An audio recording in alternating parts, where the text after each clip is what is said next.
Hello students, आज हम M A previous संगीत का यूनिट फर्स्ट का टॉपिक थर्ड कंटिन्यू करेंगे।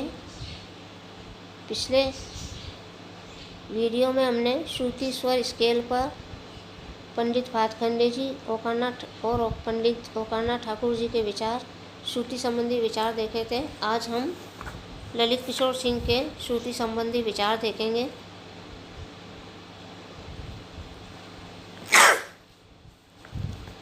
प्राचीन श्रुति धारणा को समझाते हुए ललित किशोर सिंह ने स्पष्ट रूप से भरत की श्रुतियों को असमान अंतराल पर माना है, परंतु शारंगदेव की श्रुति धारणा को इन्होंने कुछ अस्पष्ट रखा है। शारंगदेव के मानक उच्च ध्वनि संबंधी विचार को इन्होंने बहुत स्पष्ट नहीं समझाया और एक स्थल पर यह भी कह दिया है कि शारंगदेव की श्रुतियाँ समान अंतराल पर हैं। इन्हीं के शब्दों में इन दोनों आचार्यों की विधियों की तुलना से यह परिणाम निकलता है कि भरत की पद्धति में श्रुतियों का समान होना आवश्यक नहीं है, पर शारंगदेव ने निश्चय ही श्रुतियों को समान माना है। इसलिए असमानवादी के आधार भरत हैं और समानवादी के शारंगदेव। स्वयं भौतिक विज्ञान के आचार्य होने के नाते इन्होंने संगीत शास्त्र के सभी अंगों की सिद्धि वैज्ञानिक आधार पर की है। इन्होंने स्वरों की चतुश्रुतिकता, त्रिश्रुतिकता व द्विश्रुतिकता को सेवर्ट, सेंट व गणित के अंतरालों तीनों साधनों द्वारा समझाया है, किंतु इन्होंने चतुश्रुतिक स्वर को गुरु, त्रिश्रुतिक को लघु और द्विश्रुतिक स्वर को अर्धस्वर कहा है। पहली व चौथी सारणा के श्रुति माप को लघु अर्धस्वर की संज्ञा दी है। सप्तक रचना में श्रुति के आधार को स्वीकार करते हुए भी इन्होंने इसी परंपरागत कड़ी को स्वीकार किया जो संवाद से प्रारंभ हुई स्वर को जन्म देती है और श्रुति जिसका केवल एक परिणाम है। इन्होंने अपनी पुस्तक में इसी धारणा को काफ़ी महत्व दिया कि केवल सापा संवाद से यदि सप्तक का एक चक्र पूरा बनाया जाए तो प्रारंभिक स्थान पर पुनः लौटना असंभव है। 12वें स्वर के बाद पुनः मध्य षड्ज बोलना, बल्कि एक श्रुति ऊंचा स्वर बोलेगा जो कि प्रारंभिक षड्ज से एक कोमा या प्रमाण श्रुति ऊंचा होगा। आधुनिक थाटों की व्याख्या भी इन्होंने वैज्ञानिक आधार पर की है, जिसमें इनके श्रुति संबंधी विचार भी आ गए हैं। थाटों को 3 वर्गों में बांटा है। पहला वर्ग जिसमें 13 श्रुति का अंतर या सापन संवाद की प्रधानता हो। दूसरा वर्ग जिसमें 9 श्रुति का अंतर या सामा संवाद हो। तीसरा वर्ग जिसमें इन दोनों अंतरालों का मिश्रित आधार हो। ललित किशोर सिंह ने श्रुति के प्रत्येक अंग को गणित अंतराल सेवर्ट, सेंट द्वारा इसलिए समझाया क्योंकि आज के युग में तुलनात्मक अध्ययन के लिए यह आवश्यक है कि हम कोई सार्वभौमिक आधार पर अंतरालों को अंकित करें। आज सभी देशों में सेवर्ट, सेंट द्वारा अंतराल व्यक्त किए जाते हैं। इस प्रकार से आपने श्रुति की भारतीय परंपरा को एक व्यापक रूप दे दिया है और प्रत्येक श्रुति माप को किसी अन्य देश के संगीत के संदर्भ में समझ सके हैं।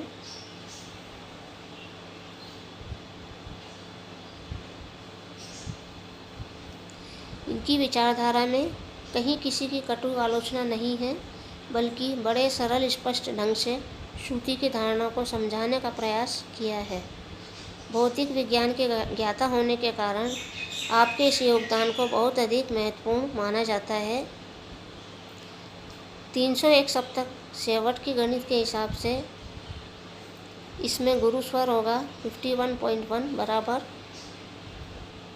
57, लघु स्वर होगा 45.8 बराबर 46 के और अर्ध स्वर होगा 28 बराबर होगा 28 के।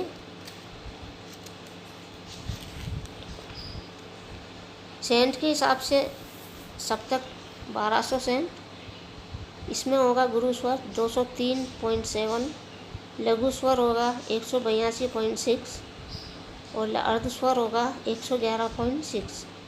श्रुति के हिसाब से कोमा होगा 5 सेवट के लगभग, लोमा होगा 23 सेवट के लगभग, लघु अर्ध स्वर बराबर होगा 18 सेवट और अर्ध स्वर 28 सेवट के बराबर। श्रुति का माप 81/80 है तो गणित अंतराल होगा 9/8 यानी चतुश्रुतिक। श्रुति माप 256/243 है तो गणित अंतराल होगा 10/9 यानी त्रिश्रुतिक। श्रुति का माप 25/24 है तो गणित अंतराल होगा 16/15 यानी द्विश्रुतिक। ललित किशोर सिंह का श्रुति प्रयोग हम देखेंगे। श्रुतियों का प्रयोग कैसे किया है इन्होंने चतुश्रुतिक, त्रिश्रुतिक, द्विश्रुतिक को क्रम से मेजर, माइनर और सेमीटोन की संज्ञा दी है। श्रुति के सैद्धांतिक आधार के अतिरिक्त उसके क्रियात्मक प्रयोग पर आपने अपने विचार प्रकट किए। 7 शुद्ध और 5 विकृत स्वर स्वीकार करते हुए भी 22 श्रुतियों के क्रियात्मक प्रयोग को आपने स्वीकार किया है। विकृत स्वरों की रचना द्वारा नई श्रुतियों के ही कारण एक विकृत स्वर के कई भेद हो सकते हैं। आधुनिक काल में रेगा ध्वनि की विकृति केवल उतार की ओर होती है और मध्यम की चढ़ाव की ओर। भातखंडे जी ने इसी सिद्धांत के आधार पर रेगा ध्वनि कोमल और माँ की तीव्र विकृति को स्वीकार किया, परंतु अन्य श्रुतियों के प्रयोग द्वारा कोमल अवस्थाएं 3 प्रकार की हो सकती हैं। पहली है कोमल, दूसरी अति कोमल और तीसरी सैकार। इसी प्रकार से शुद्ध स्थान से तीव्र, तीव्रतर और तीव्रतम ऐसी अवस्थाएं होती हैं। पंडित डी.वी. पलुस्कर ने सैकार के स्थान पर अति कोमल संज्ञा को स्वीकार किया है। पंडित भातखंडे जी इतनी अधिक विकृत अवस्थाएं पंडित भातखंडे जी ने इतनी अधिक विकृत अवस्थाएं नहीं मानी, क्योंकि वे स्वरलिपि को सरल बनाना चाहते थे।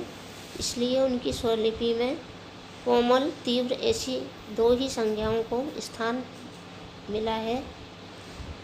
उन्होंने 2 ही संज्ञाओं को स्थान दिया है, कोमल और तीव्र।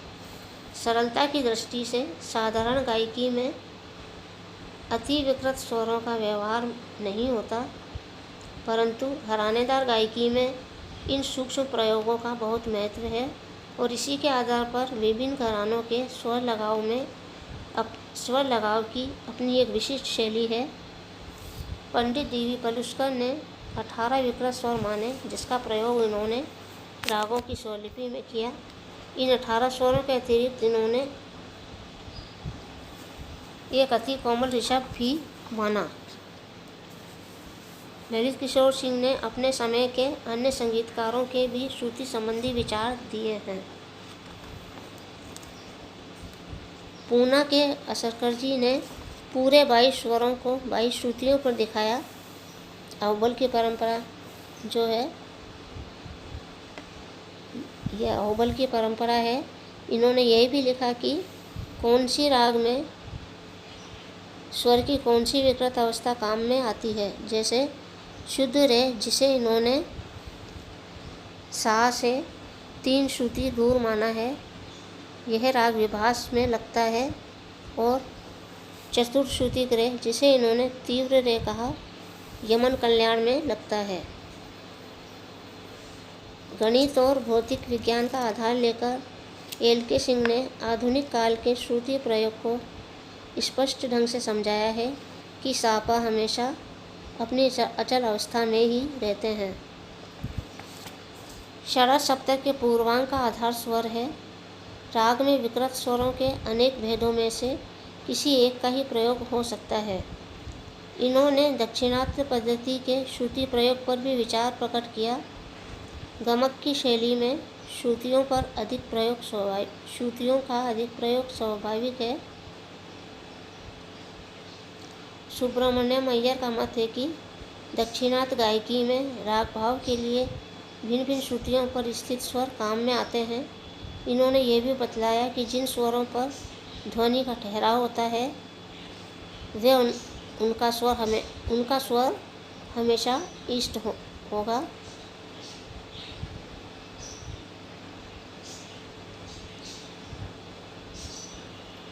और उनका सरल गणित अंतराल होगा 5/4 या 4/3 या 3/2। ये ऐसे ही इष्ट स्वर हैं।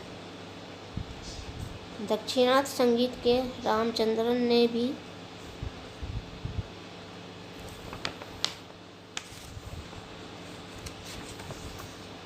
यह स्वीकार किया है कि श्रुति प्रयोग गमक पद्धति में होता है। ललित किशोर सिंह ने हिंदुस्तानी रागों का विश्लेषण करते हुए श्रुति का क्या स्थान है इस संबंध में कुछ नियम बताए हैं जो इस प्रकार हैं। पहला नियम है मीर, सूत, गिटकरी, आरोह व कंपन, कर्ण, मुर्की आदि क्रियाओं में श्रुतियों का प्रयोग रागों में होता है।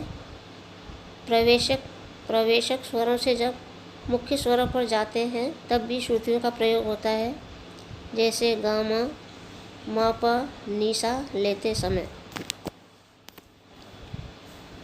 दूसरा नियम है श्रुति के क्रियात्मक पक्ष को देखते हुए आरोही क्रम में स्वर कुछ चढ़े हुए लगते हैं।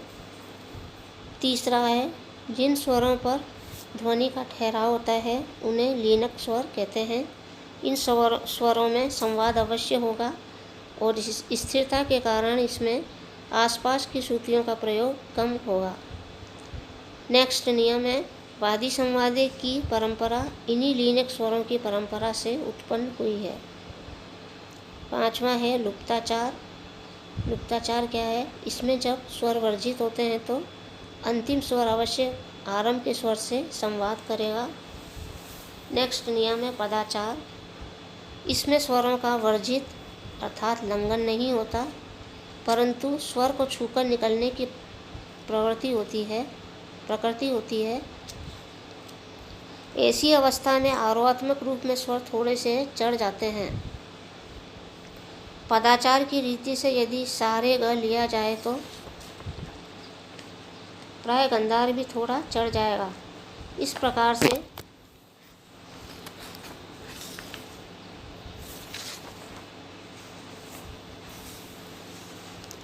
से हिंदुस्तानी संगीत के ये विभिन्न श्रुति अवस्थाएं कहीं उपस्वर, कहीं आकस्मिक स्वर और कहीं मुख्य स्वर का रूप धारण कर लेती है।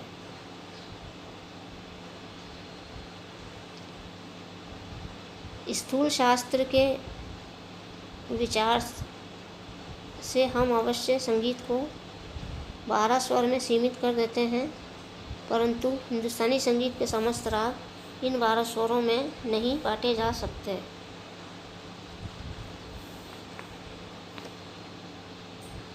इस प्रकार से ललित किशोर सिंह ने गणित अंतरालों की सहायता से श्रुति प्रयोग और आधार को बहुत स्पष्ट समझाया और उसे क्रिया एवं शास्त्र दोनों से जोड़ा है।